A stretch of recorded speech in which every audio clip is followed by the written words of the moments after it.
नमस्कार साथियों। आप सबका स्वागत है इस नए वीडियो में।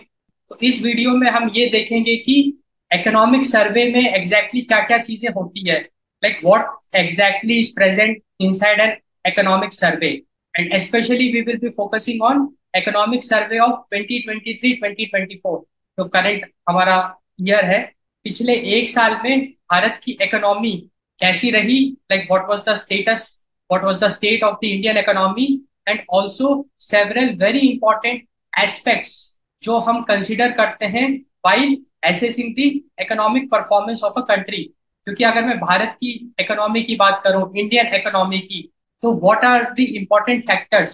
तो लाइक अगर मैं इंडियन इकोनॉमी की बात करूं तो सबसे पहले तो करंट स्टेटस क्या है, like GDP, what is the GDP of the country. Her quarter में जो जीडीपी की फिगर्स होती है, जो इकोनॉमिक ग्रोथ होता है, लाइक हम कहते हैं कि 7% growth, 8% growth, economic growth of 7%, 8%। उसका मतलब हर क्वार्टर में हमने 8% की ग्रोथ करी, मतलब ज्यादा, 8% ज्यादा हमने प्रोडक्शन किया। And as a country we want to grow. इसके साथ साथ बहुत सारे फैक्टर्स हैं, जैसे कि इंडस्ट्री, लाइक स्पेशली एमएसएमई, उसका क्या स्टेटस है। सोशल वेलफेयर की अगर हम बात करें, विमेन एम्पावरमेंट हो गया या रूरल डेवलपमेंट हो गया, ये सारे डिफरेंट डिफरेंट एस्पेक्ट्स हैं जो हम देखते हैं। हम इंटरनेशनल ट्रेड की बात करते हैं, हम ग्लोबल ट्रेड की बात करते हैं, एक्सपोर्ट्स की बात करते हैं, इंपोर्ट्स की बात करते हैं। उस एस्पेक्ट में भारत की क्या पोजीशन है, that is been looked by the economic survey. तो इकोनॉमिक सर्वे एक बहुत इंपॉर्टेंट एक्सरसाइज है जो हर साल करी जाती है, लाइक एवरी ईयर। हम बेसिकली, जो रूलिंग गवर्नमेंट है उसकी रिस्पॉन्सिबिलिटी है कि आपको बजट पेश करना है।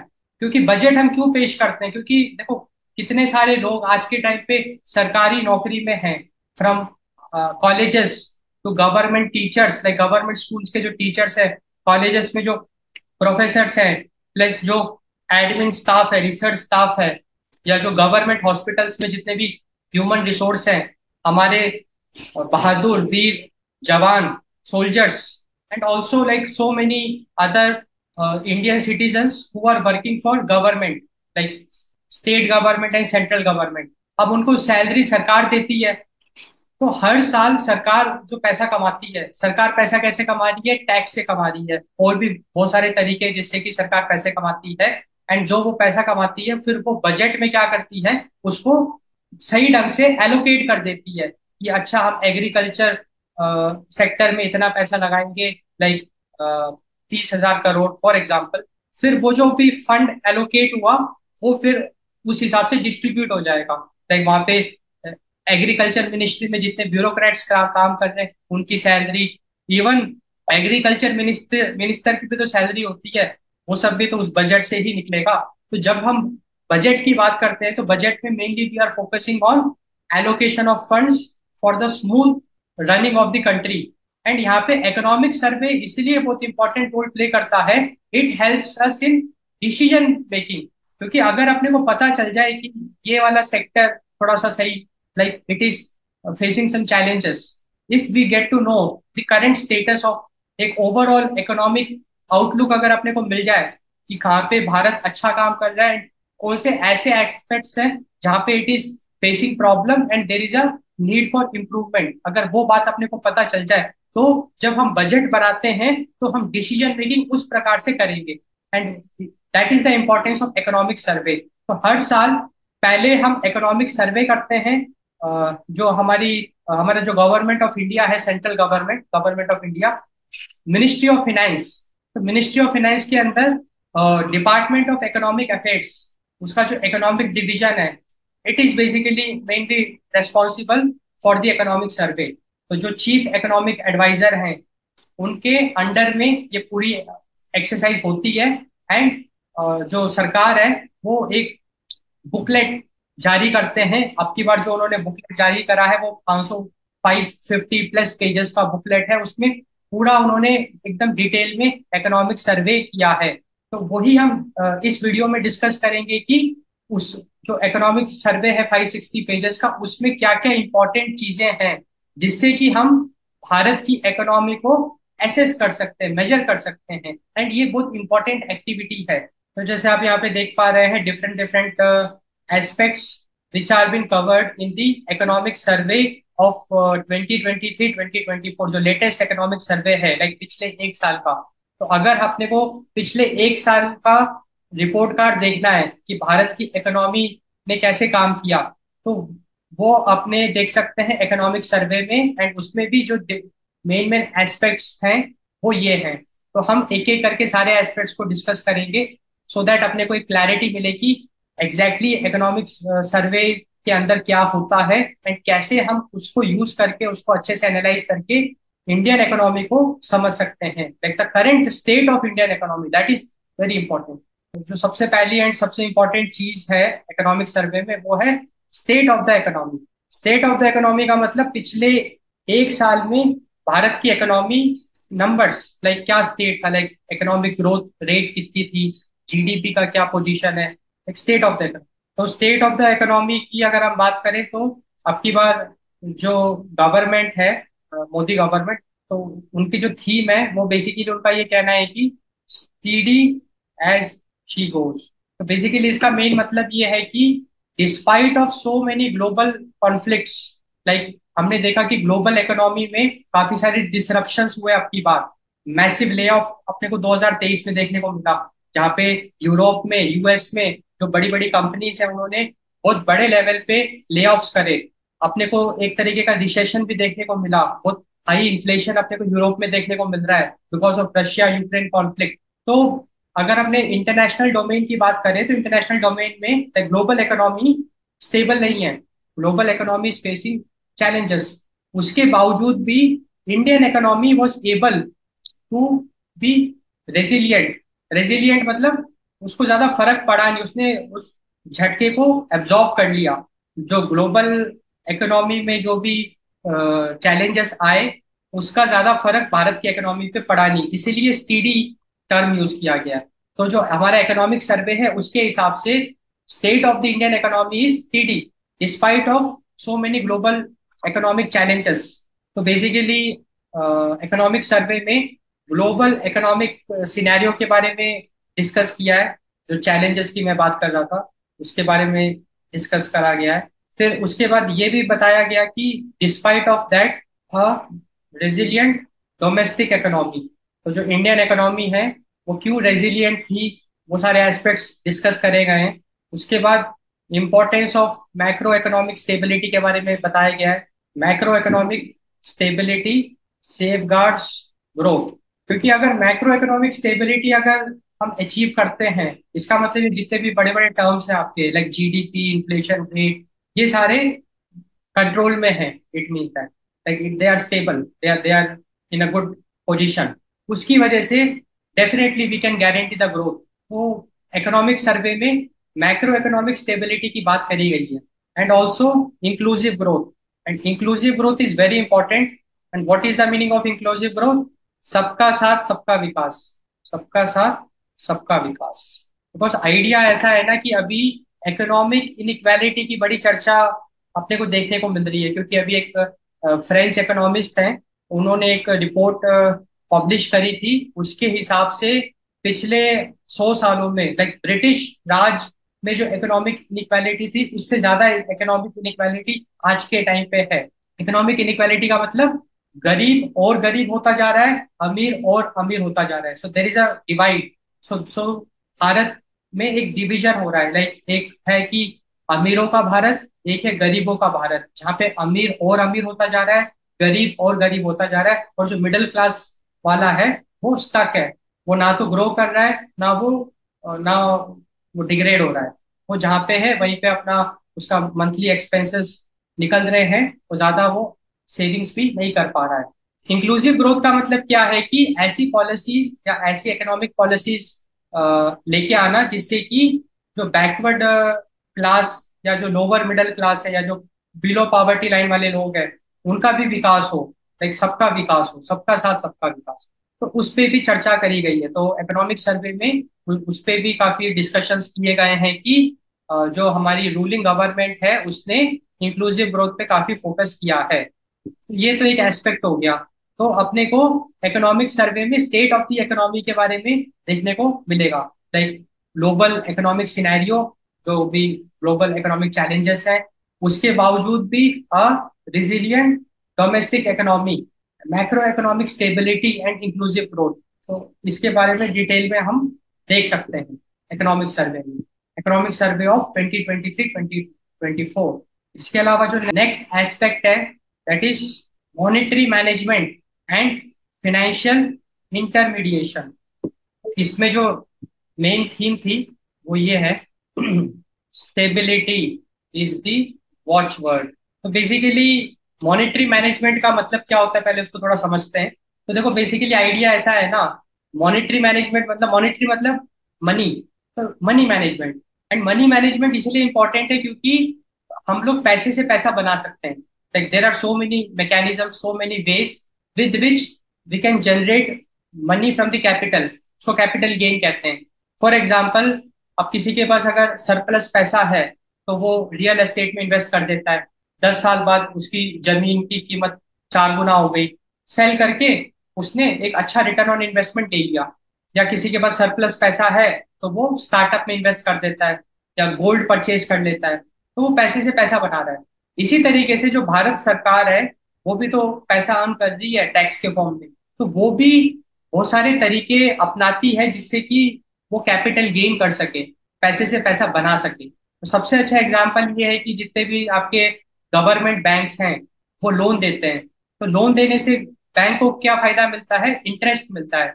क्योंकि अगर उन्होंने 10 लाख रुपए का लोन दिया, तो जब लोन रिकवर वो करेंगे तो उनको जो अमाउंट मिलेगी वो 10 लाख से ज्यादा ही मिलेगी, क्योंकि उसमें इंटरेस्ट भी पे करना पड़ेगा ना जिसने लोन बोरो किया है। तो वो वहां पे कमाई कर रहे हैं। एंड ऐसे बहुत सारे तरीके हैं जिससे कि सरकार पैसे से पैसा बना रही है। And that domain is basically the monetary management. Definitely ये भी इकोनॉमी के लिए एक बहुत इंपॉर्टेंट रोल प्ले करता है, क्योंकि देखो अगर गवर्नमेंट जितना ज्यादा पैसा कमाएगी उतना ज्यादा इकोनॉमी फ्लरिश करेगी। तो monetary management also plays a role. And financial intermediation का मतलब ये है कि जितने भी थर्ड पार्टीज इन्वॉल्व है, लाइक बैंक बैंक हो गया, इंश्योरेंस वाले हो गए, वो सब आपके फाइनेंशियल इंटरमीडिएशन है। लाइक आपको कोई भी फाइनेंशियल सर्विसेज को अवेल करना है, आप डायरेक्टली सरकार से तो कर नहीं सकते हो। तो फाइनेंशियल इंटरमीडिएशन के थ्रू आप गवर्नमेंट की जो फाइनेंशियल सर्विसेज है उसको आप अवेल कर सकते हैं। लाइक गवर्नमेंट के कुछ बॉन्ड्स हो गए या कुछ इंश्योरेंस पॉलिसीज हो गई, तो उसके लिए जो भी जिनसे आप संपर्क करोगे वो फाइनेंशियल इंटरमीडिएशन। तो गवर्नमेंट का ये कहना है इकोनॉमिक सर्वे के अंदर कि ये वाला जो सेगमेंट है इट इज स्टेबल। लाइक अगर मॉनेटरी मैनेजमेंट की बात करें तो वो स्टेबल है, और फाइनेंशियल इंटरमीडिएशन लाइक जो बैंकिंग सेक्टर है वो भी काफी स्टेबल है। बैंकिंग सेक्टर, इंश्योरेंस सेक्टर है ना, वो सब स्टेबल है। तो बेसिकली इसमें अपने को क्या क्या देखने को मिलेगा, मॉनेटरी डेवलपमेंट्स देखने को मिलेंगे। लाइक पिछले 1 साल में भारत सरकार ने क्या क्या मॉनेटरी डेवलपमेंट्स किए। लाइक जो एग्जिस्टिंग मॉनेटरी मैनेजमेंट सिस्टम है उसमें उन्होंने अच्छा परफॉर्म किया, अच्छा परफॉर्म नहीं किया, या कुछ नए इनोवेशंस किए, वो सब चीजें अपने को देखने को मिलेगी। फिर उसके बाद पिछले 1 साल में जो हमारे फाइनेंशियल इंटरमीडिएशन है इनका भी एक अपने को स्टेट देखने को मिलेगा। वो सब हम काफी डिटेल में एक्सेस कर सकते, मतलब वो सब अवेलेबल है इकोनॉमिक सर्वे में काफी डिटेल में। इसके अलावा performance of banking sector very important, and credit availability, ये एक बहुत इंपॉर्टेंट एस्पेक्ट है for the economic growth. So basically idea ऐसा है कि अगर बैंकिंग सेक्टर अच्छा परफॉर्म कर रहा है, अच्छा परफॉर्म करने का मतलब है कि वो प्रॉफिट में है, वो लॉस में नहीं है, वो प्रॉफिट में है। तो डेफिनेटली अगर बैंक आपका प्रॉफिट में है तो उसके पास सरप्लस पैसा होगा, उसको वो इन्वेस्ट करेगा। इन्वेस्ट कहाँ पे करेगा, वो और भी नई नई ब्रांचेस खोलेगा, है ना, और अच्छी अच्छी सर्विसेज देगा। लाइक एक्सेस टू फाइनेंस या एक्सेस टू बैंकिंग सर्विसेज उसको ईज कर देगा, और वो टेक्नोलॉजी में पैसा लगाएगा, ऐप को और अच्छा करेगा, अलग अलग तरीके अपनाएगा। तो performance of banking sector is very important. Bank should be profitable. And also credit availability, credit availability इसलिए इंपॉर्टेंट है क्योंकि जितने भी एमएसएमई है आज के टाइम पे, जैसे मान के चलो एक मिडिल क्लास का आदमी है, इंडियन है, उसके पास बहुत अच्छा आइडिया है, उसके उसके अंदर जुनून भी है, उसके अंदर पैशन है, वो कुछ अच्छा करना चाहता है, अपना खुद का एक छोटा इंडस्ट्री खोलना चाहता है, एमएसएमई खोलना चाहता है। बट डेफिनेटली एक छोटी से छोटी एमएसएमई खोलने के लिए भी 25-30 लाख, 40 लाख, 50 लाख का तक का तो फंड चाहिए ही चाहिए, क्योंकि भाई लैंड अगर आप रेंट पे भी ले रहे हो तो भी एग्रीमेंट्स वगैरह करने पड़ेंगे, एडवांस पेमेंट्स आपको करने पड़ेंगे। आपको अगर मशीनरी सेटअप करना पड़ेगा, मशीन्स अगर आप किराए पे ले रहे हो तो भी आपको एक इन्वेस्टमेंट करना पड़ेगा। लेबर आप लगाओगे, labour cost plus processing cost, जो भी आप मैन्युफैक्चरिंग कर रहे हैं या उसमें जो प्रोसेस फॉलो करोगे उसमें भी तो कॉस्ट इंकर होगा।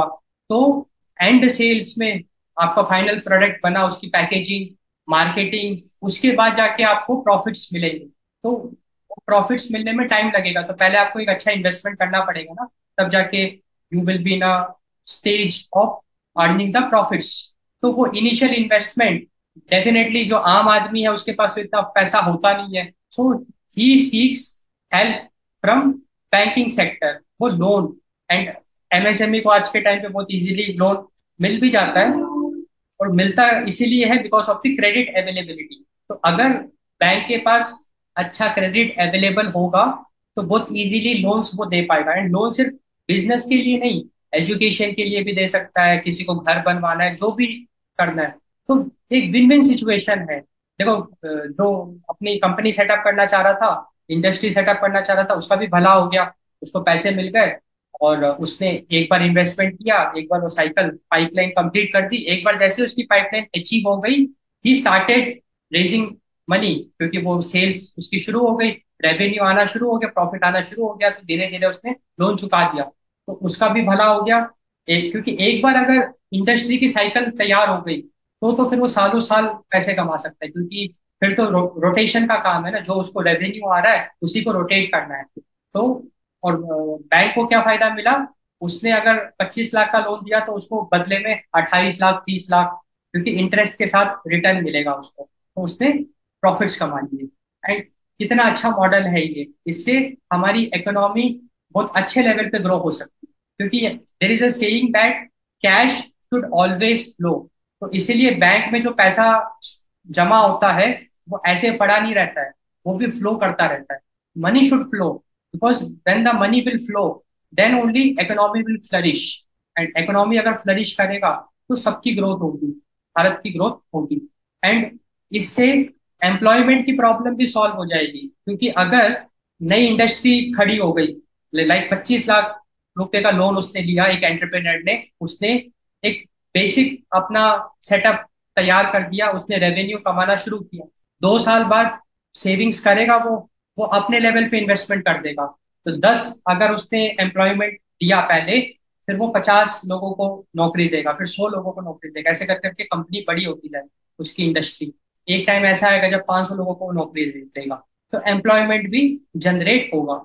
इसीलिए employment generation is not a big challenge in India, it is just the smart moves which needs to be considered. इसके अलावा trends in Indian capital market, अगर हम इंडियन कैपिटल मार्केट की बात करें तो मेनली दो सबसे इंपॉर्टेंट है, एक तो बीएसई हो गया, बॉम्बे स्टॉक एक्सचेंज, एक हो गया एनएसई, नेशनल स्टॉक एक्सचेंज।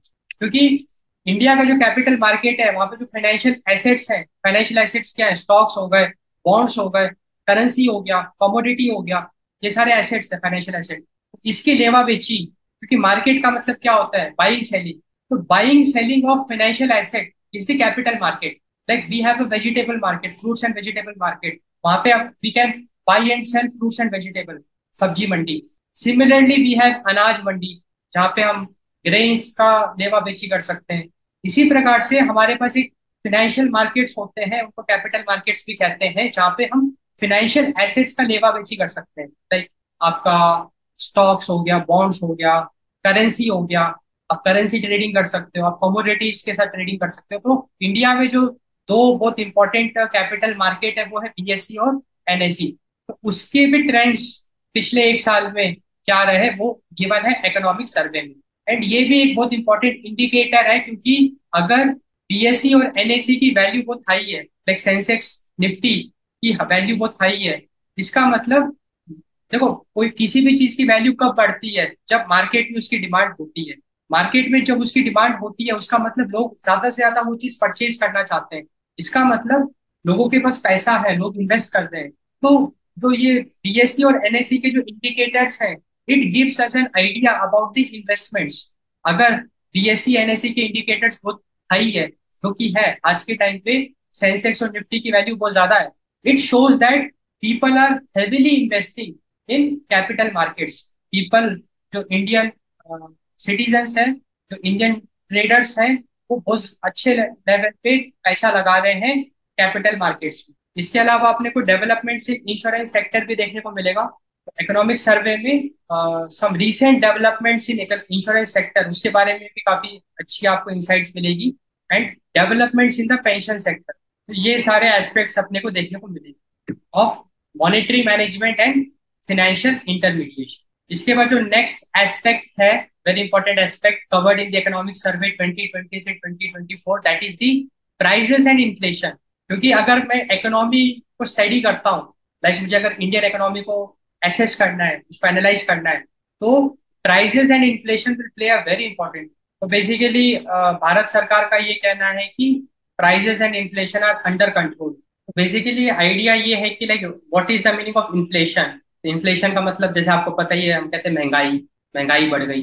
अच्छा, तो इन्फ्लेशन क्यों खतरनाक है किसी भी इकोनॉमी के लिए? Like inflation is very dangerous, उसको थोड़ा फील करते हैं। तो देखो बेसिकली आइडिया ऐसा है, अगर इन्फ्लेशन बहुत हाई होगा, आप कह रहे होगा मतलब इन्फ्लेशन इज हाई।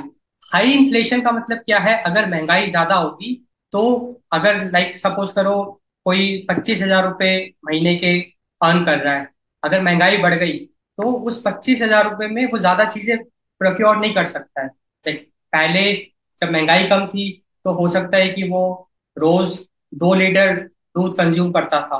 अब सिंस महंगाई बढ़ गई तो उसको अब 2 लीटर से 1 लीटर दूध कंज्यूम करना पड़ेगा, उसको अपना बजट मैनेज करना पड़ेगा। तो होता है क्या है कि जब भी इन्फ्लेशन बढ़ता है तो डिमांड कम हो जाती है।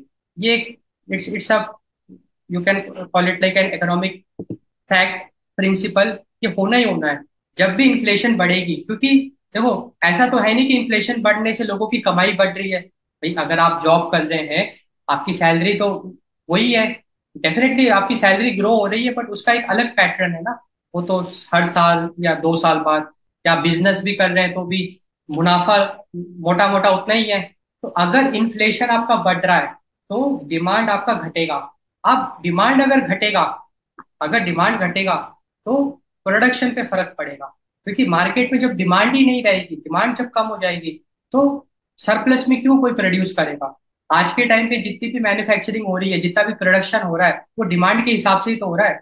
अब जब मार्केट में डिमांड ही कम हो गई तो प्रोडक्शन भी कम होगा, और जब प्रोडक्शन कम होगा तो it will lead to losses, it will lead to losses. क्योंकि अगर प्रोडक्शन कम होगा ना, प्रोडक्शन का मतलब सेल्स कम होगी।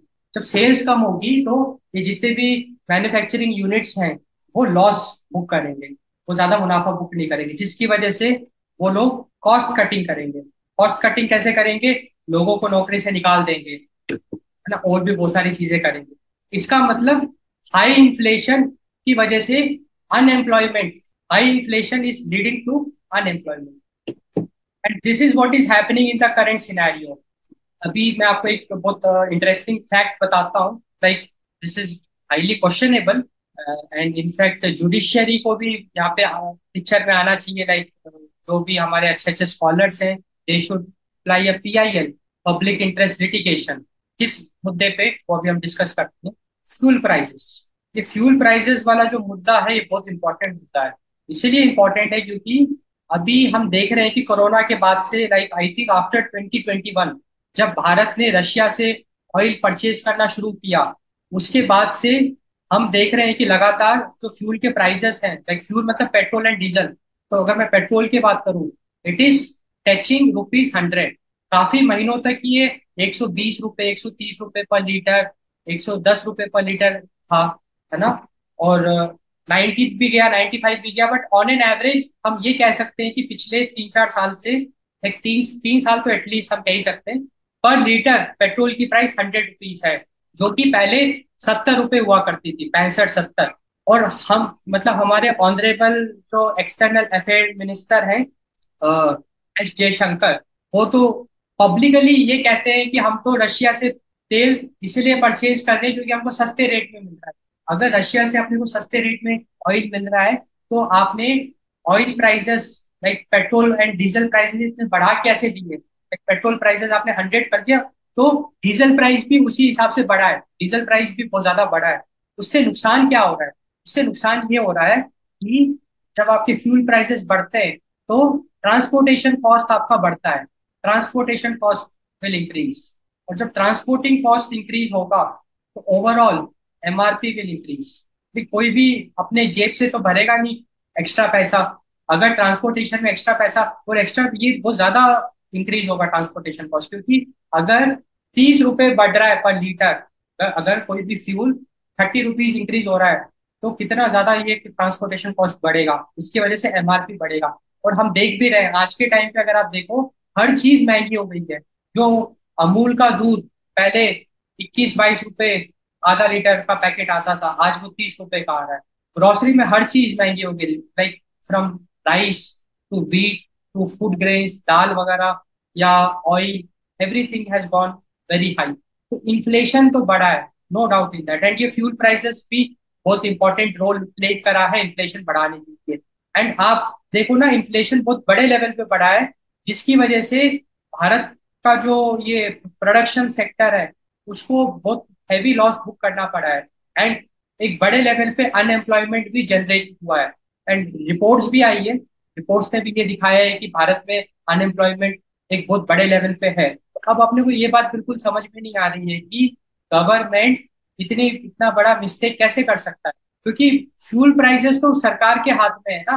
फ्यूल प्राइसेस सरकार अपने हाथ से अपने हिसाब से कंट्रोल कर सकता है। तो high fuel prices is questionable and this should be discussed in courts also. like as citizens we should file a case like PIL, and we should seek answers from the government like why you are doing for so long। भाई आपने 5-6 महीने के लिए price बढ़ाया, ठीक है, अब तो उन्होंने एक स्टैंडर्ड कर दिया। अब तो सरकार ने ये कह दिया कि 100 रुपीज तो स्टैंडर्ड हो गया, जैसे पहले 70 रुपए एक स्टैंडर्ड था। वाई? बिकॉज उससे बहुत ज्यादा इकोनॉमी को नुकसान हो रहा है। एंड इकोनॉमिक सर्वे में गवर्नमेंट ये कह रही है कि prices and inflation under control है। ये बात हम बिल्कुल भी एग्री नहीं करते हैं, क्योंकि इन्फ्लेशन तो हमको साफ साफ दिख रहा है, हर चीज महंगी हुई है, everything, specially food inflation. Food inflation बहुत ज्यादा बढ़ा है। तो बेसिकली इस एस्पेक्ट में अपने को क्या क्या चीजें देखने को मिलेगी इकोनॉमिक सर्वे में? domestic retail inflation.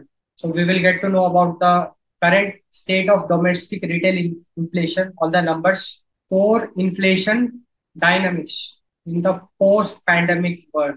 Like after COVID-19, after the global pandemic, definitely बहुत सारी चीजें चेंज हो गई। So the core inflation dynamics after कोविड-19 वो भी अपने को देखने को मिलेगा इकोनॉमिक सर्वे। फिर फूड इन्फ्लेशन के बारे में काफी डिटेल में अपने को देखने को मिलेगा, the current status of food inflation, and definitely it's terrible because this तो वी कैन फील। आप रोज अपना ग्रोसरी जब आप परचेज करते हो तो आपको बिल्कुल दिख रहा है प्राइजेस कहाँ से कहाँ पहुंच गए। हर चीज बहुत महंगी हो गई, दो दो गुना, तीन तीन गुना उसके प्राइस बढ़ गए, डबल ट्रिपल।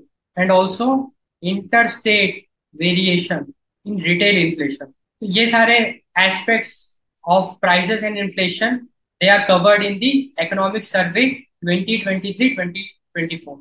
तो बेसिकली ऐसा भी होता है ना कि जैसे कुछ चीजें अलग अलग स्टेट्स में उनके प्राइसेस अलग अलग है। तो रिटेल इन्फ्लेशन एक तो मैक्रो इकोनॉमिक लेवल पे पूरे इंडिया लेवल पे एक नंबर होगा, एक स्टेट लेवल पे भी नंबर्स होंगे, वो डेटा भी अपने को मिलेगा economic survey.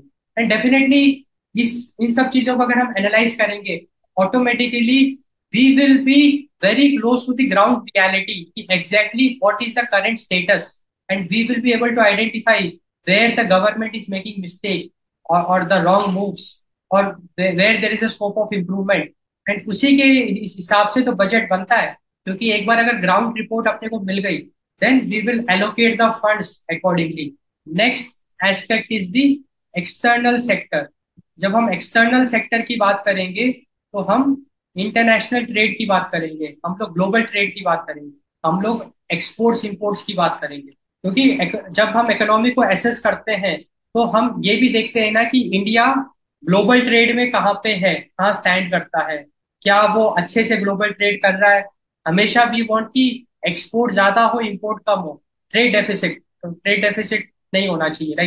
There should always be more exports than imports, वो सारे फैक्टर्स। तो उसमें भारत सरकार का ये कहना है इन terms of external sector, what is the current state stability एमिड plenty. तो लाइक हमारा जो एक्सटर्नल सेक्टर है इट्स क्वाइट स्टेबल, क्योंकि हमने ऑलरेडी देखा कि जो ग्लोबल सिनेरियो है वो काफी डिस्टर्ब्ड है। Like we have Russia Ukraine war, like so many challenges we are having. China Taiwan का इशू चलते रहता है, साउथ चाइना सी में कितने सारे कॉन्फ्लिक्ट्स हो रहे हैं। अब तो नई चीज आ गई, अब तो रेड सी में भी आप देख रहे हो कि जो हुतीज का अटैक, एंड वो डेफिनेटली डैमेज कर रहे हैं, क्योंकि जो इंडिया में अरेबियन सी से जो आपका वो रेड सी के होते हुए इजराइल जॉर्डन या है ना मिडल ईस्ट में जो भी कंसाइनमेंट्स जा रहे हैं या जो भी अपना ट्रेड हो रहा है वहां पे, वो सब बहुत ज्यादा इफेक्ट हो रहा है, क्योंकि वहां पे पायरेट्स, सोमेलियन पायरेट्स हो गए, वो लोग क्या करते हैं, वो लोग लूट मार मचा देते हैं, जिसकी वजह से ट्रेड डिस्टर्ब होता है। तो बहुत सारे कॉन्फ्लिक्ट्स हैं इंटरनेशनल ट्रेड की अगर हम बात करें। एक तो ये रेड सी वाला कॉन्फ्लिक्ट हो गया, साउथ चाइना सी वाला एक अलग कॉन्फ्लिक्ट हो गया, रशिया यूक्रेन वॉर की वजह से भी कॉन्फ्लिक्ट अपने को देखने को मिल रहा है। अब इसराइल गाजा का जो कॉन्फ्लिक्ट है उसकी वजह से भी दिक्कतें आ रही है। तो डेफिनेटली इंटरनेशनल ट्रेड तो डिस्टर्ब हुआ है, बट गवर्नमेंट का कहना है कि इंडियन पर्सपेक्टिव से वी आर क्वाइट स्टेबल। तो इसमें बेसिकली क्या क्या एस्पेक्ट्स कवर्ड है इकोनॉमिक सर्वे में? चेंजिंग ग्लोबल ट्रेड डायनामिक्स, ये एक बहुत इंपॉर्टेंट एस्पेक्ट है। अभी जो मोदी 2.0, मोदी गवर्नमेंट 2.0, उसमें डेफिनेटली इन्होंने काफी बड़े लेवल पे चेंजेस किए हैं। लाइक हमारे जो ट्रेड इंटरनेशनल ट्रेड पार्टनर्स हैं वो चेंज हो गए। और इसका सबसे बड़ा और सबसे इंपॉर्टेंट एग्जांपल तो यही है कि पहले हम लोग ऑयल जो है वो अरब से प्रोक्योर करते थे, मिडल ईस्ट डायरेक्टली, बट अब हम रशिया से तेल खरीदना शुरू कर दिया हमने पिछले 3-4 साल से। तो कितना बड़ा हमने एक change in global trade dynamics किया। हम यूरोप के साथ नेक्स्ट लेवल की ट्रेड डील्स कर रहे हैं। हमने यूएस के साथ नेक्स्ट लेवल के डिफेंस में लाइक मिलिट्री वेपन्स के ट्रेड की डील साइन करी। वो हमने एक नया वेंचर एक्सप्लोर किया।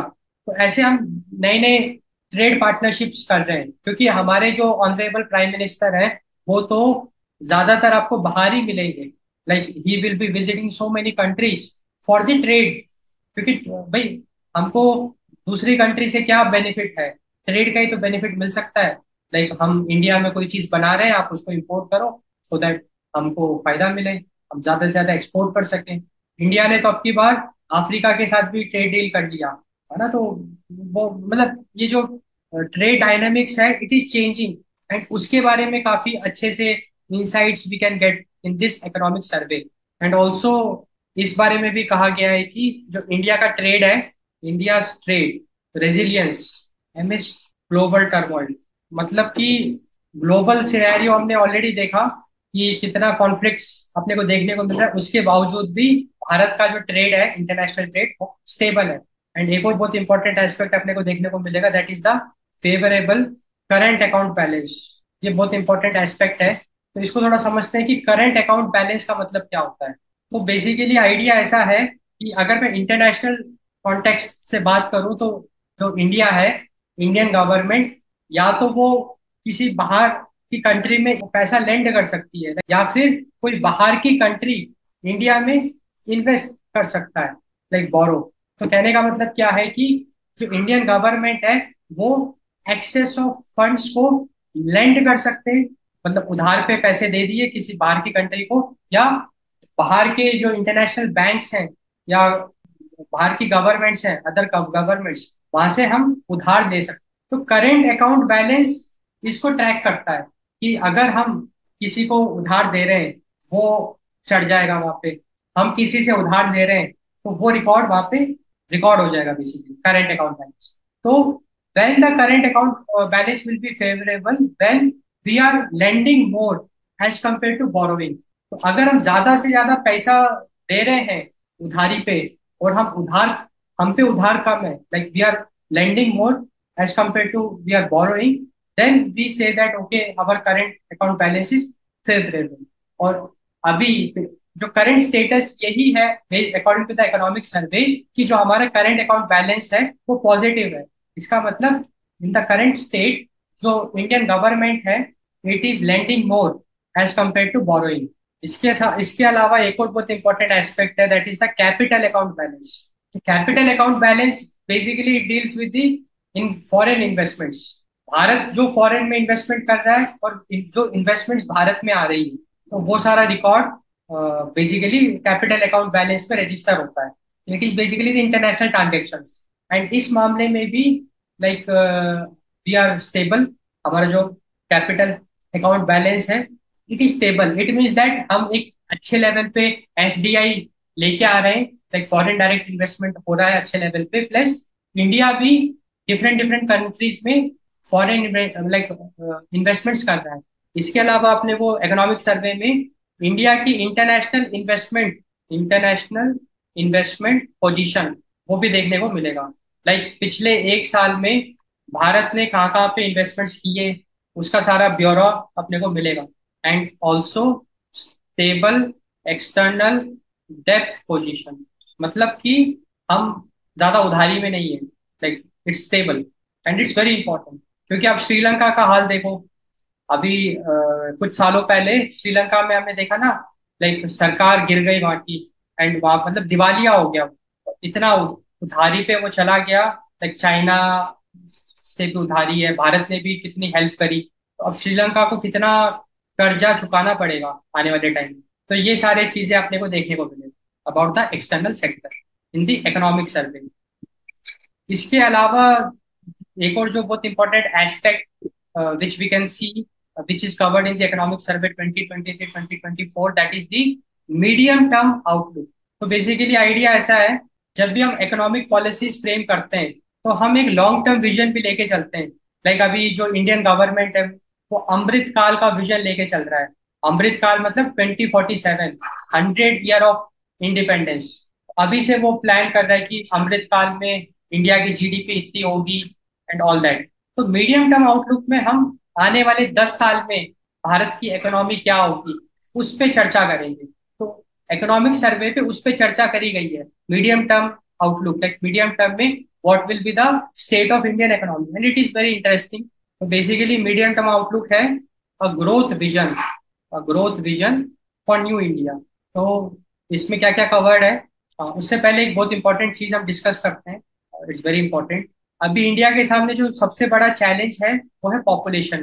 देखो 1947 में जब भारत आजाद हुआ था तो पॉपुलेशन थी अराउंड 35 करोड़। 2024 में ये पॉपुलेशन हो गई 145 करोड़। और आने वाले 10 सालों में ये पॉपुलेशन बढ़ेगी, क्योंकि ये आप देखो ना कितनी बड़ी है, तो ये पॉपुलेशन तो बढ़नी ही बढ़नी है। और जो पॉपुलेशन बढ़ती है तो देश के लिए कितना बड़ा चैलेंज है। इसका मतलब रिसोर्सेस के लिए मारामारी होती है। भाई पॉपुलेशन बढ़ रही है, अब आपको हायर एजुकेशन करना है तो सीट्स के लिए मारामारी, लिमिटेड हॉस्पिटल्स हैं ना, इंफ्रास्ट्रक्चर लिमिटेड है।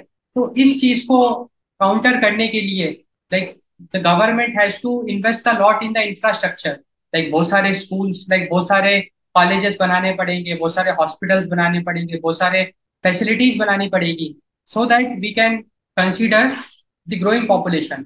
And that is what is the main idea should be like the growth vision. तो ग्रो करने का मतलब क्या है कि हमको हर चीज एक्सपैंड करनी है। अब अगर अपने पास अगर 10 एम्स है तो अपने को फिर 25 एम्स बनाने पड़े। अगर अपने पास 50 आईआईटी है तो 100 आईआईटी बनानी पड़ेगी। Like we have to expand all the public infrastructure. तो बेसिकली इसमें की एरियाज ऑफ फोकस के बारे में बताया गया है। लाइक पॉपुलेशन एक एरिया मैंने आपको बताया, वैसे और भी डिफरेंट डिफरेंट एरियाज है जहाँ पे सरकार फोकस कर रही है for the next 10 years। Growth strategy for the Amritkaal. Amritkaal is 2047, 100 years of Indian independence. तो अमृतकाल तक हमारी क्या स्ट्रेटजी है, स्ट्रॉन्ग, सस्टेनेबल एंड इंक्लूसिव। तो this is the growth strategy. इसका मतलब अमृतकाल आने तक हमको स्ट्रांगली लाइक एग्रेसिवली आगे बढ़ते जाना है। We have to focus on sustainability, मतलब हमको इस तरीके से डेवलपमेंट करना है ताकि रिसोर्सेस को हम एक्सप्लॉइट ना करें। सस्टेनेबल का मतलब क्या है कि हम इस तरीके से डेवलप करें कि आने वाले जनरेशन का नुकसान ना हो। ऐसा ना हो कि डेवलपमेंट के चक्कर में हम सारा रिसोर्स वेस्ट कर दें। So we have to utilise the resources very smartly and inclusive, सबका साथ सबका विकास। तो तीन बहुत इंपॉर्टेंट पिलर्स हैं लाइक ग्रोथ स्ट्रेटजी है। एक तो we have to be very aggressive, we have to be sustainable, focus on sustainability, like mindfully या smartly using the resources, and inclusive, सबका साथ सबका विकास। तो ये सारे एस्पेक्ट्स अपने को देखने को मिलेंगे इन दी मीडियम टर्म आउटलुक। इसके अलावा इकोनॉमिक सर्वे में climate change and energy transition के बारे में भी डिस्कस करा है, and it's very important, climate change energy transition. तो यहाँ पे जो गवर्नमेंट है उनका ये कहना है कि इस एरिया में we are focusing on trade offs, dealing with trade offs. तो बेसिकली आइडिया ये है, for a developing country like India the challenge is growth versus climate change, growth versus, so there is a trade off between the both. अगर हम सिर्फ growth पे focus करेंगे तो climate change compromise हो जाएगा, और हम सिर्फ क्लाइमेट चेंज पे फोकस करेंगे तो ग्रोथ कॉम्प्रोमाइज हो जाएगा। For a developing country we cannot compromise the growth, because हमारा गोल क्या है, we have to become a developed nation, we are developing, we have to become developed, so we have to keep on growing. But if we just focus on growth, we will be compromising climate change, which we can't do, because climate change की वजह से तो अब आप देख रहे हैं ना, temperature like highest temperature 52 degree 51 degree तक अचीव हो रहा है, एंड इट्स अलार्मिंग। तो we cannot neglect climate change completely, we cannot neglect growth completely, so there should be a balance between the both, that is a dealing with trade-off, and that is the policy which is being followed by the government। तो government इस policy पे काम कर रही है, balance between the growth and the climate change. तो इसमें basically आपने को क्या क्या देखने को मिलेगा, present status of India's climate action, like at present what is the status of India in terms of its climate action, and इसके अलावा we will be focusing on adaptation, adaptation is critical for India. तो basically adaptation की जब मैं बात करता हूँ तो मैं रेगुलेशन की बात करता हूँ। तो आइडिया ऐसा है कि फर्स्ट वी एडमिट दैट या climate change is a problem, and then government क्या करेगा, रेगुलेशंस इंट्रोड्यूस करेगा, so that we can solve that problem. क्योंकि क्लाइमेट चेंज की अगर प्रॉब्लम को सॉल्व करना है तो दो तरीके हैं, एक है एलिमिनेशन, एक है रेगुलेशन। एलिमिनेशन हम कर नहीं सकते हैं, फॉर एग्जाम्पल हमको पता है कि पेट्रोल की वजह से एयर पोल्यूशन हो रहा है, सरकार पेट्रोल पे बैन लगा नहीं सकती, ऐसे बहुत सारी चीजें हैं। अब कितनी सारी इंडस्ट्रीज हैं, वो कितना कार्बन एमिशन कर रही है, अब सरकार उस इंडस्ट्रीज को बंद नहीं कर सकती, क्योंकि अगर इंडस्ट्रीज को हमने बंद कर दिया तो हमारी ग्रोथ कॉम्प्रोमाइज हो जाएगी, वो हम नहीं कर सकते, because we have to maintain a balance between growth and climate change. तो elimination is, we can't do elimination. Country like India, developing country like India जो कि ग्रोथ को फोकस कर रहा है, वो एलिमिनेशन नहीं कर सकता है, उसको, तो उसको क्या करना पड़ेगा, रेगुलेशन करना पड़ेगा। तो गवर्नमेंट बेसिकली क्या पॉलिसी फॉलो करती है, वो रेगुलेशंस इंट्रोड्यूस करती है कि ठीक है पेट्रोल हम बंद नहीं कर सकते, पेट्रोल के प्राइसेस हम बढ़ा देते हैं, सो दैट पेट्रोल का कंजप्शन थोड़ा सा रेगुलेट हो जाए। या अगर इंडस्ट्रीज बहुत ज्यादा धुआं उड़ा रही है, एयर पोल्यूशन कर रही है, हम इंडस्ट्रीज को बंद नहीं कर सकते, बट हम इंडस्ट्रीज पे फाइन चार्ज कर सकते हैं, सो दैट वो रेगुलेट करे अपने आप को, दैट इज रेगुलेशन। एंड जब मैं रेगुलेशन की बात करता हूँ तो मैं एडाप्टेशन की बात करता हूँ, तो adaptation is critical for India. फिर अगला जो एस्पेक्ट अपने को देखने को मिलेगा, low carbon development and energy composition. Basically हमारा फोकस यही है कि लो कार्बन डेवलपमेंट हो, and we focus on energy composition, like अभी हम देख रहे हैं कि हाइड्रोजन फ्यूल या ब्लेंडेड इथेनॉल, उसके बारे में भी we can get some interesting insights. इसके अलावा we will see putting in place a market framework to price carbon, that is the Indian carbon market. ये काफी इंटरेस्टिंग है, इंडियन कार्बन मार्केट। तो बेसिकली सरकार जो है इंडियन कार्बन मार्केट बनाना चाह रही है, जहाँ पे कि कार्बन को प्राइस करने का वो प्लान कर रहे हैं। अब ये एग्जैक्टली है क्या, कैसे काम करता है, like what exactly it is, वो सारा इंफॉर्मेशन अपने को इकोनॉमिक सर्वे पे मिलेगा, like economic survey of 2023-2024, it is containing some very interesting details about Indian carbon market, and it will play a very important role in climate change. Dealing with the climate change and energy transition. इसके अलावा एक और बहुत important aspect अपने को देखने को मिलेगा, India international initiatives to address climate change issues. Actually में जो क्लाइमेट चेंज है ये ग्लोबल प्रॉब्लम है, ये सिर्फ इंडिया की प्रॉब्लम नहीं है, ये पूरे वर्ल्ड की प्रॉब्लम। एंड उसमें हमने अभी देखा 2016 में एक पेरिस एग्रीमेंट, 2015-16 पेरिस एग्रीमेंट में जितने भी आपके डेवलप्ड कंट्रीज हैं, specially like France, United States, इन्होंने they agreed to invest, like उसको कहते हैं climate financing, invest on to developing countries so that there are yearly targets on controlling the carbon emission and every country should show a positive result in that। तो इस तरीके से काफी सारे agreements, initiatives, international initiatives अपने को देखने को मिलते हैं। पेरिस एग्रीमेंट एक बहुत अच्छा एग्जांपल है इसका। इसके अलावा भी बहुत सारे हैं ऐसे एग्रीमेंट्स या इनिशिएटिव्स। तो इंडिया भी बहुत एक्टिवली उसमें participate, like India is also partner in that. तो इकोनॉमिक सर्वे में we can get insights about the current status, like in the current state India कौन से पार्टनरशिप्स अभी इंडिया ने करा है, like international partnerships in the field of climate change and climate financing में India की क्या पोजीशन है, क्या इंडिया फिनेंस कर रहा है या इंडिया को कहीं से फिनेंस मिल रहा है, कितना मिल रहा है, क्या उसके टर्म्स है, उसका अपने को एक आइडिया मिलेगा।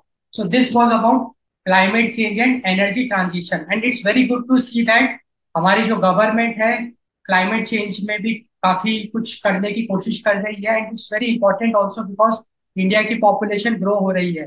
ग्रोइंग पॉपुलेशन, अगर पॉपुलेशन ग्रो होगी तो क्लाइमेट चेंज वाला जो इशू है वो और बढ़ेगा, क्योंकि आप मान के चलो कि 145 से 170 सीआर अगर पॉपुलेशन हो जाती है तो जो नए 35 करोड़ लोग होंगे वो चुपचाप तो बैठे नहीं रहेंगे, वो भी बाइक चलाएंगे, कार चलाएंगे, एक जगह से दूसरी जगह जाएंगे, तो कार्बन एमिशन तो बढ़ेगा।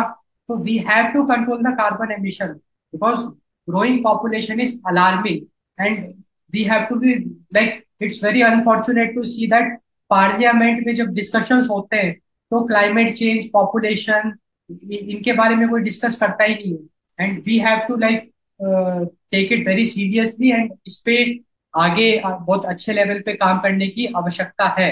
तो the next important aspect covered in the economic survey 2023-2024 that is the social sector। तो अगर मैं सोशल सेक्टर की बात करता हूँ तो मैं लाइक सोसाइटी की बात करता हूँ, उसमें विमेन एम्पावरमेंट आएगा, हेल्थ आएगा, एजुकेशन आएगा, रूरल डेवलपमेंट आएगा, ये सारे इश्यूज आएंगे। क्योंकि अगर हम इंडियन इकोनॉमी को एसेस कर रहे हैं तो हमने तो पहले एक मैक्रो लेवल पे इंडियन इकोनॉमी को देखा, नंबर्स, इन्फ्लेशन क्या है, जीडीपी कितना है, हमने मॉनेटरी मैनेजमेंट क्योंकि पैसे से पैसा बनाना प्लस फिनेंशियल इंटरमीडिएशन उसको देखा, हमने ग्लोबल ट्रेड की बात करी क्योंकि इंटरनेशनल ट्रेड की बात करी, और हमने एक मीडियम टर्म आउटलुक देखा, लाइक लॉन्ग टर्म, लाइक आने वाले 10-15 सालों में क्या रणनीति है for Indian economy, like Amrit Kaal तक what we are planning. Indian economy का एक और बहुत इंपॉर्टेंट एस्पेक्ट है that is the climate change. इसी तरीके से इंडियन इकोनॉमी का एक और बहुत इंपॉर्टेंट एस्पेक्ट है सोशल सेक्टर। तो सोशल सेक्टर में अब की बार लाइक सरकार का जो फोकस था वो था बेनिफिट्स दैट एम्पावर, ये काफी इंटरेस्टिंग है।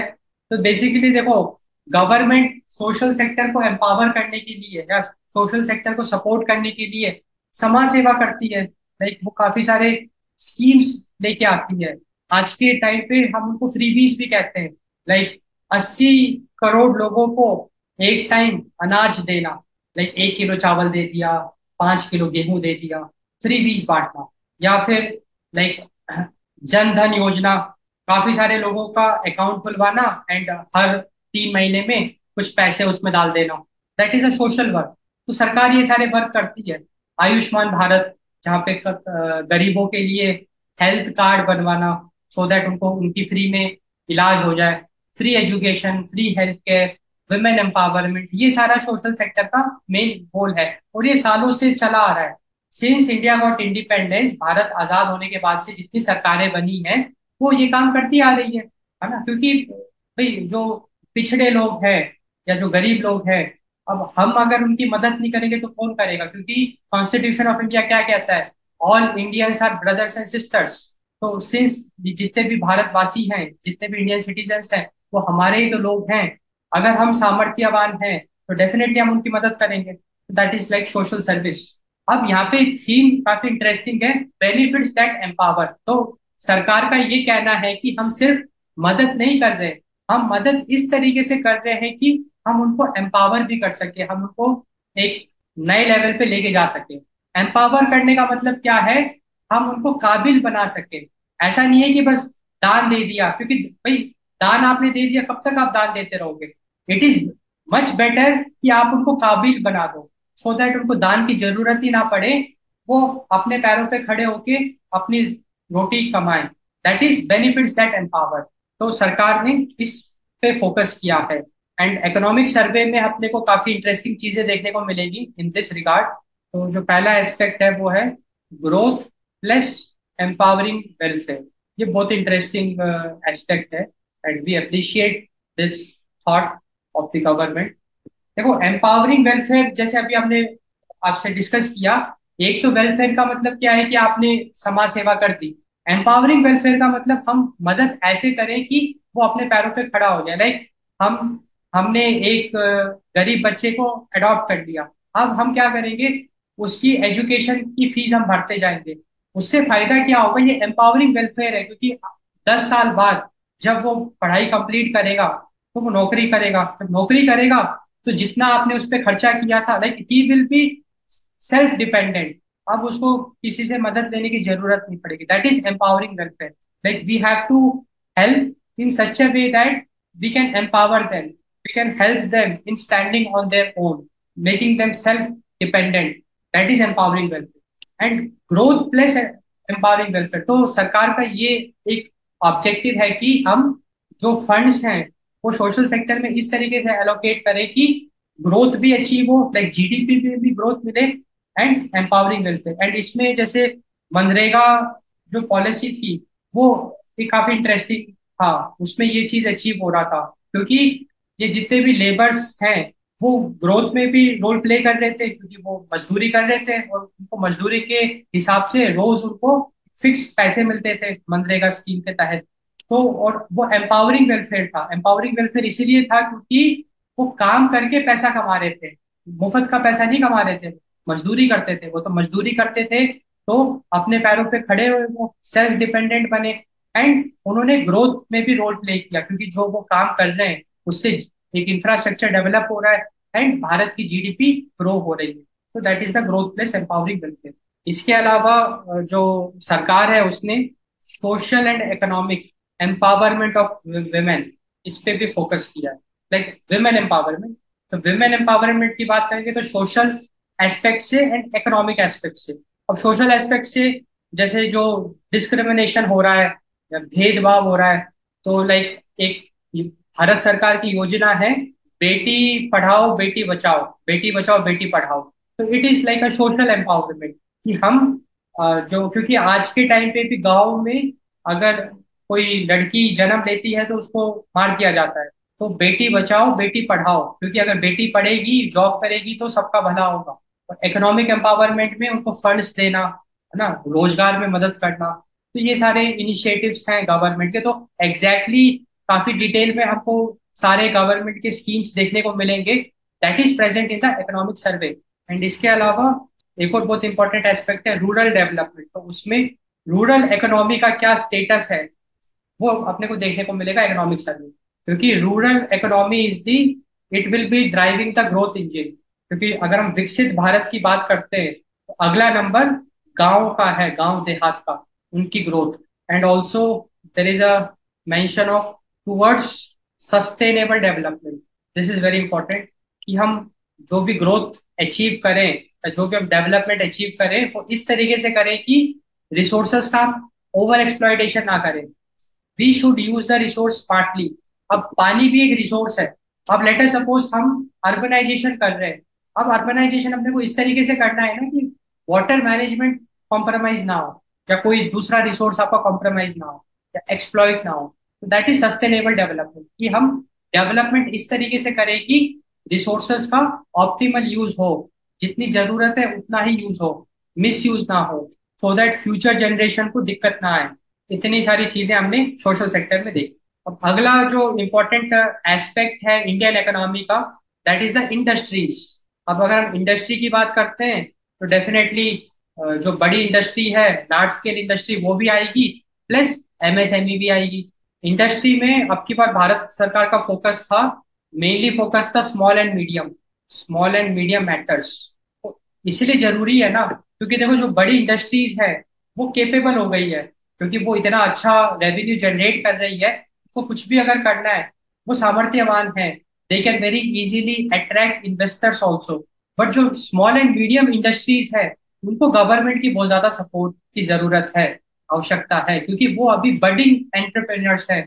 वो अभी सक्सेस उन्होंने अचीव नहीं करी है, वो उन्होंने एक अच्छी पोजीशन अभी अचीव नहीं करी, वो अभी भी स्ट्रगल कर रहे हैं। तो ये जितने भी स्मॉल एंड मीडियम इंडस्ट्रीज के जो बडिंग एंटरप्रेन्योर्स हैं, they need a good support from the government. वही गवर्नमेंट का फोकस भी है। तो बेसिकली इकोनॉमिक सर्वे में अपने को परफॉर्मेंस रिपोर्ट मिल जाएगी, परफॉर्मेंस ऑफ की सेक्टर्स, क्योंकि इंडस्ट्रीज की अगर हम बात करें तो डिफरेंट डिफरेंट सेक्टर्स है ना। फूड प्रोसेसिंग इंडस्ट्री है, एग्री इंडस्ट्री है, स्टील प्लांट्स हो गए, डिफरेंट डिफरेंट इंडस्ट्रीज है, आईटी इंडस्ट्री हो गया। तो performance of key sectors and also related issues, issues faced by the different different sectors, and these are very important. तो ये सारा जो भी कंपाइलेशन है, interesting insights, that is present in the economic survey. अगला बहुत important aspect of Indian economy, that is the services. क्योंकि we know that आज के टाइम पे जो जीडीपी की अगर मैं बात करूं तो मोर देन 50% जो जीडीपी कंट्रीब्यूशन है वो सर्विस सेक्टर का है। 20-25 साल पहले इंडियन इकोनॉमी एग्री इकोनॉमी होती थी, लाइक एग्रीकल्चर डोमिनेट करता था, like more than 50% of the GDP was agriculture, agri sector. But आज के टाइम पे करंट सिनेरियो में जो भारत की इकोनॉमी है वो एग्रीकल्चर से शिफ्ट होके सर्विस की तरफ आ गई है। So Indian economy is a service economy, जहाँ पे कि जीडीपी कंट्रीब्यूशन सर्विस सेक्टर का मोर देन 50% है। एंड इसीलिए services sector plays a very important role, and government को इसको इस पे फोकस करना बहुत जरूरी है। तो इस साल बेसिकली सरकार का ये कहना है कि जो सर्विस सेक्टर है basically it is fuelling growth opportunities. इसका मतलब ये है कि बेसिकली जो भी सरकार टारगेट सेट कर रही है, $5 ट्रिलियन की इकोनॉमी, $7 ट्रिलियन की इकोनॉमी, वो टारगेट सर्विस सेक्टर से अचीव हो सकता है। आप इमेजिन करो कि अगर भारत अपनी सर्विसेज को एक्सपोर्ट करे तो क्या से क्या हो सकता है, like India can go to the next level. बस देखो, सर्विस एक्सपोर्ट करने के लिए सबसे इंपॉर्टेंट एलिमेंट है क्वालिटी ऑफ सर्विस। तो अगर हम स्किलफुल ह्यूमन रिसोर्स प्रोड्यूस करें, अगर हम अपस्किलिंग करें, और अपस्किलिंग भी बस नाम के लिए अपस्किलिंग नहीं, या बस काम चल जाए उसके लिए अपस्किलिंग नहीं, एक्सेलेंस के लिए, लाइक टॉप क्वालिटी अगर हम ह्यूमन रिसोर्स तैयार करें, then they can change the game, then service sector can boom, like it can go to the next level. आप इमेजिन करो कि अगर इंडिया अपनी सर्विसेज को एक्सपोर्ट करे नेक्स्ट लेवल पे, तो क्या से क्या हो सकता है। एंड अभी इंडिया उस मामले में थोड़ा अच्छा काम कर भी रहा है, लाइक बीपीओ सेक्टर अगर आप देखो तो पूरे वर्ल्ड के लिए काम कर रहा है, business process outsourcing. IT sector में भी हम कितनी सारी अपनी सर्विसेज एक्सपोर्ट कर रहे हैं। इसके अलावा जो डिफरेंट डिफरेंट एक्सपर्टीज है, लाइक कंसल्टेशन की अगर हम बात करें, legal services, health care services, अगर इसको भी हम एक्सपोर्ट कर सकें तो मजा ही आ जाएगा। तो that is like the need. तो बेसिकली इकोनॉमिक सर्वे में अपने को क्या क्या देखने को मिलेगा in the service sector, so we can see overview of the services sector performance. ये अपने को देखने को मिलेगा, लाइक क्योंकि सर्विस सेक्टर में भी डिफरेंट डिफरेंट सेक्टर्स है ना, तो उनका पूरा overview that is present. And also financing sources for services sector activity। Service sector को कहाँ कहाँ से फंडिंग मिल रहा है, like what are the financial sources for the services sector, वो सारी इंफॉर्मेशन भी अपने को इकोनॉमिक सर्वे में मिलेगा। And also challenges and opportunities, challenges and opportunities, and it's very important, क्योंकि ये सब चीजें अगर हम अभी एक्सप्लोर करेंगे, देखो इस वीडियो में तो हम बस ये डिस्कस कर रहे हैं कि what is covered in the economic survey, तो जो की बुलेट पॉइंट्स हो गए या एक बर्ड आई व्यू। आने वाले टाइम में I will be publishing videos wherein हम एक एक सेगमेंट को पकड़ के वो डिटेल में जो भी इकोनॉमिक सर्वे में गिवन है उसको एनालाइज करेंगे। तो ये एक थोड़ी लंबी एक्सरसाइज होगी, but we will do that so that हम अच्छे से एक्सप्लोर कर लेंगे, we will get a feel of the current state of Indian economy. So, the challenges and opportunities faced by the services sector that is available, and also the way forward, like some very interesting way forward we can see. We need to do like what the government needs to do to for the growth of service sector. अगला जो important aspect of Indian economy covered in the economic survey 2023-2024, that is the employment and skill development. It's very important because आज के time पे भारत का जो एक सबसे बड़ा प्रॉब्लम है, one of the biggest problem, that is the unemployment. तो बेसिकली इस एस्पेक्ट में सरकार का फोकस है quality, and it's very appreciable. Government is focusing on quality and it's a fact. देखो, ह्यूमन रिसोर्स को जॉब कैसे मिलेगी? क्वालिटी से मिलेगी। तो we have to focus on quality, quality human resource we should produce, then the problem of unemployment can be solve. तो basically economic survey में क्या क्या कवर्ड है in this aspect? Current employment scenario we can see. Current employment scenario क्या है? Youth and female employment, इसमें क्या status है वो हम देखेंगे। The evolving landscape of jobs in India, ये भी काफी इंटरेस्टिंग एनालिसिस है given in the economic survey. Evolving landscape, क्योंकि अभी जो अगर अगर हम जॉब की बात करें तो इंडिया जो है वो गिग्स इकोनॉमी की तरफ जा रहा है। GIG, गिग्स इकोनॉमी का मतलब क्या है? तो जॉब्स है वो एक शॉर्ट टर्म जॉब है। फॉर एग्जांपल, अगर मैं ओला कैब की बात करता हूँ, तो जो ओला कैब को चला रहा है driver, so he is not a driver, he can be any person जो पार्ट टाइम लेट सपोज काम कर रहा है। तो उसका कमिटमेंट क्या है कि सवारी को एक जगह से दूसरी जगह पहुंचाना, उसको पैसे मिल गए, वो फ्री हो गया। उसको ओला के लिए महीने का कमिटमेंट नहीं है कि सुबह 5 बजे से लेके, लाइक सुबह 10 बजे से लेके शाम को 5 बजे तक ड्यूटी निभानी है, ऐसा कुछ नहीं है। That is the gigs economy. Like वो अपने मर्जी से जब मर्जी वो काम कर सकता है, जितना मर्जी वो काम कर सकता है, एंड उसके शॉर्ट टर्म कमिटमेंट्स होते हैं, वो बस उसको पूरे करने हैं, उसको पेमेंट मिल जाएगी। अब जोमेटो आप देख लो, तो जो जोमेटो की डिलीवरी बॉयज हैं वो भी ऐसे ही काम करते हैं। उनको जब मर्जी तब वो अपना ऐप ओपन कर लेते हैं, डिलीवरी उनको एक्सेप्ट करते हैं एंड अपना ऑर्डर कंप्लीट करते हैं, they make money. So this is a new trend we can see in the Indian economy बड़े लेवल पे, क्योंकि ये ओला, उबर, ये बहुत बड़े लेवल पे काम हो रहा है। अब जोमेटो, amazon, स्विगी, ये बहुत बड़े लेवल पे लोग इसमें काम कर रहे हैं। तो ये एक एग्जांपल था गिग्स इकोनॉमी का। इसके अलावा भी और भी बहुत सारे इंटरेस्टिंग फैक्ट्स आपको देखने को मिलेंगे इकोनॉमिक सर्वे के अंदर। इसके अलावा we can see requirement of job creation until 2036। तो until 2036 we have some targets, some requirements that you can see in the survey, and also there is a mention about developments and progress in skilling, कि भारत सरकार upskill करने के लिए क्या क्या initiatives उठा, like they are following, क्या क्या कदम उठा रहे हैं, वो सारा भी इंफॉर्मेशन अपने को इकोनॉमिक सर्वे पे मिली। So it's very interesting activity and also the way forward. अब अगला बहुत important aspect of Indian economy, that is the agriculture and food management, very important. तो बेसिकली इसमें सरकार का क्या मोटिव था, सरकार का क्या कहना है? Plenty of upside left if we get it right. मतलब कि like the government is mainly focusing on management, agri management.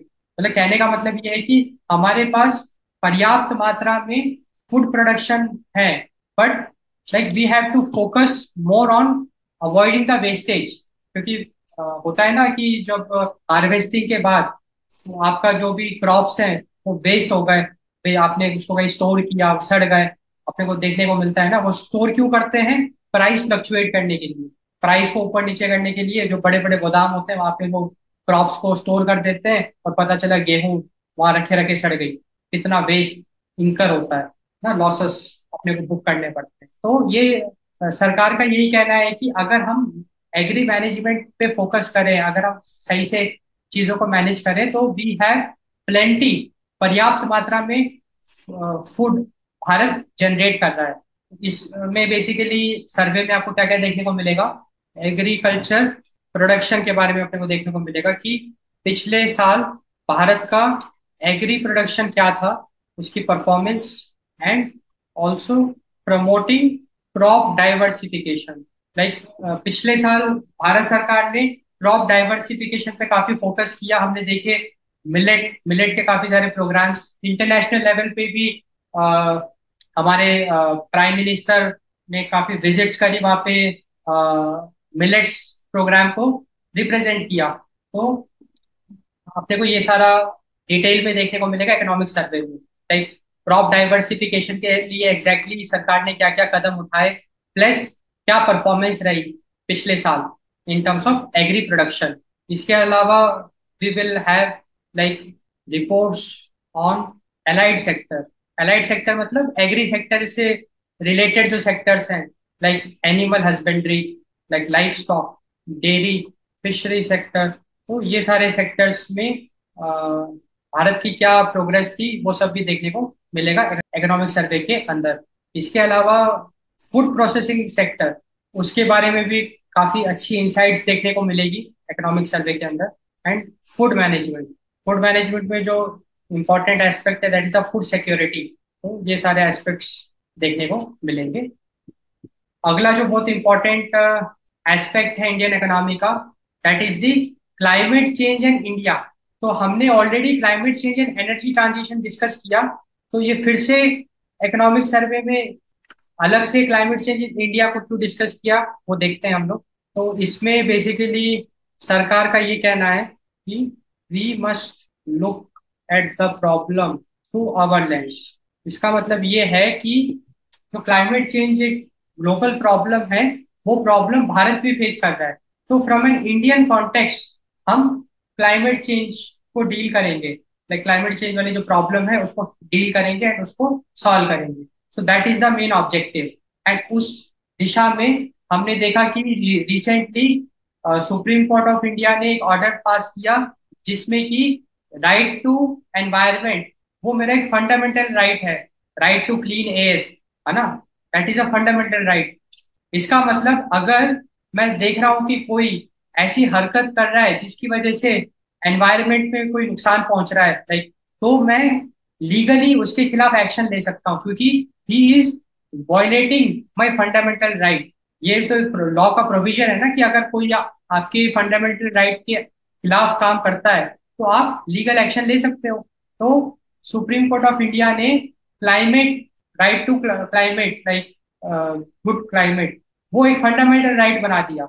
इसका मतलब इंडिया इस प्रॉब्लम को बहुत सीरियसली ले रहा है and it's a good thing, we appreciate that. And इसके अलावा काफी सारे ग्रीन प्रोजेक्ट्स हम देख रहे हैं, like we are shifting towards renewable energy, like wind energy, solar energy. तो इकोनॉमिक सर्वे में क्या क्या देखने को मिलेगा, let's see. Why is the current approach flawed?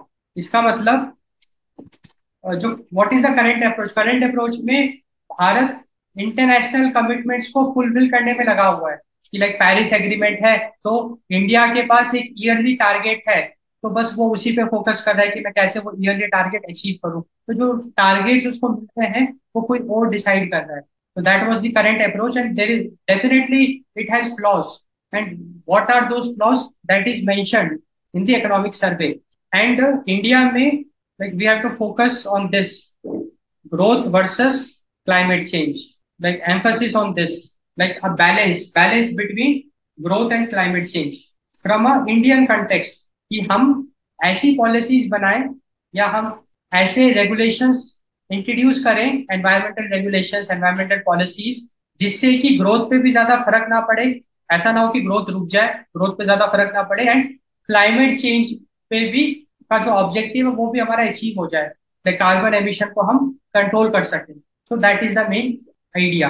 And उस पे काफी सारे अच्छा इंसाइट्स आपको इकोनॉमिक सर्वे पे मिलेगा on this. Okay, now let us look at the last aspect of Indian economy which is been covered in the economic survey 2023-2024, that is the infrastructure. And definitely infrastructure is very important for any economy. अब infrastructure का मतलब है road, roads बनाना, या नए नए rail railway introduce करना, नए नए एरोप्लेन इंट्रोड्यूस करना, नए नए हॉस्पिटल्स बनाना, यूनिवर्सिटीज बनाना। ये है पब्लिक इंफ्रास्ट्रक्चर। तो इस दिशा में सरकार का क्या कहना है? Lifting potential growth. Like India में एनॉर्मस पोटेंशियल है इन द इंफ्रास्ट्रक्चर सेगमेंट। हम बहुत सारे नए नए हॉस्पिटल्स बना सकते हैं, नए नए एम्स बना सकते हैं। Like India has a potential and need also. तो जो भी हमारा पोटेंशियल ग्रोथ है उसको हम बूस्ट अप कर रहे हैं। मतलब सरकार का कहना है कि पिछले साल उन्होंने काफी बड़े लेवल पे इंफ्रास्ट्रक्चर में इन्वेस्टमेंट्स किया। तो इकोनॉमिक सर्वे में एग्जैक्टली आपको क्या क्या देखने को मिलेगा with this regard? Infrastructure financing, the public expenditure push. The idea is that it's always a good thing to finance an infrastructure project. सरकार अपना खुद का पैसे लगाने से अच्छा है कि इन्वेस्टर्स को लेके आए, एक प्रोजेक्ट बनाए एंड वो प्रोजेक्ट कंप्लीट करें। पिछले साल सरकार ने इस दिशा में काफी अच्छा काम किया है एंड उसका पूरा डिटेल्ड एनालिसिस अपने को इकोनॉमिक सर्वे में देखने को मिलेगा। इसके अलावा डेवलपमेंट्स अक्रॉस इंफ्रास्ट्रक्चर सेक्टर, एक तरीके का रिपोर्ट कार्ड कि पिछले साल इंफ्रास्ट्रक्चर सेक्टर में हमने क्या क्या नए नए प्रोजेक्ट्स बनाए, क्या क्या अचीव किया, क्या क्या डेवलपमेंट किया, वो सारी रिपोर्ट अपने को मिलेगी। Also the challenges and opportunities. Infrastructure sector में भारत के सामने क्या क्या चैलेंजेस हैं, क्या क्या अपॉर्चुनिटीज हैं, एंड द वे फॉरवर्ड कि गवर्नमेंट को आगे अब क्या करना चाहिए सो दैट हम एक डिसेंट ग्रोथ अचीव कर सकें। ओके साथियों, तो हम लोगों ने काफी डिटेल में सारे एस्पेक्ट्स डिस्कस करे which is been covered in the economic survey 2023-2024। तो वी गॉट एन आइडिया कि अगर इंडियन इकोनॉमी को एसेस करना है, अगर इंडियन इकोनॉमी का जो करंट स्टेट है उसको अपने को फील करना है कि क्या इंडियन इकोनॉमी की पोजीशन है, तो काफी सारे एस्पेक्ट्स हमने देखे जिसपे अपने को डिस्कस करना है, एनालाइज करना है। Like infrastructure, social sector, climate, climate change, services sector, agriculture sector, food management, industries, external sector like the international trade, global trade, imports, exports, monetary management and financial intermediation। तो ये सारे aspects अपने को consider करने होते हैं in order to assess the Indian economy. तो I hope आपको ये वीडियो से काफी अच्छा इंसाइट मिला होगा। तो अगर आपको ये वीडियो पसंद आया तो डू सपोर्ट अस। आपको डिस्क्रिप्शन पे एक यूपीआई की लिंक मिलेगी, उसमें आप कंट्रीब्यूट कर सकते हैं। ज्यादा से ज्यादा आप कंट्रीब्यूट करिए सो दैट हम और अच्छे अच्छे अच्छे इंसाइट्स आपके लिए लेके आए। Because we believe that with the power of intelligence we can solve problems. And यहाँ पे इंटेलिजेंस का क्या रोल है? इंफॉर्मेशन। अगर अपने कोई क्लैरिटी मिल जाए कि अच्छा, okay, this is the current status of Indian economy and this is the problem we are facing, and if government is not working towards that, अगर गवर्नमेंट उस प्रॉब्लम पे नजर नहीं दौड़ा, मतलब like it is not focusing on that, we can raise voice, we can put pressure on the government कि please look at this problem, please consider this, and that problem will B solve. Because एक system है, एक आप मान के चलो कि एक पूरा साइंटिफिक प्रिंसिपल की तरीके से इंडियन इकोनॉमी काम कर रही है। एक पूरा का पूरा एक बड़ा सिस्टम है, उसमें डेफिनेटली कुछ लूप होल्स हैं, कुछ लीकेजेस हैं जहां से कि पैसा बर्बाद हो रहा है, फंड आपका लीक हो रहा है। अगर हम, हो सकता है कि सरकार की नजर में वो बात नहीं गई, and that is what is democracy is. हम अपने लेवल पे पहले रिसर्च करेंगे, शॉर्ट कमिंग्स को क्रिटिसाइज करेंगे, एंड हम सरकार के सामने वो बात रखेंगे सो दैट अगर वो बात एक बार जनता की नजर में आ गई तो वो प्रॉब्लम सॉल्व हो जाए। So do subscribe to our YouTube channel. आप इस वीडियो को लाइक करिए, कमेंट करिए। Thanks for watching, thanks for your time.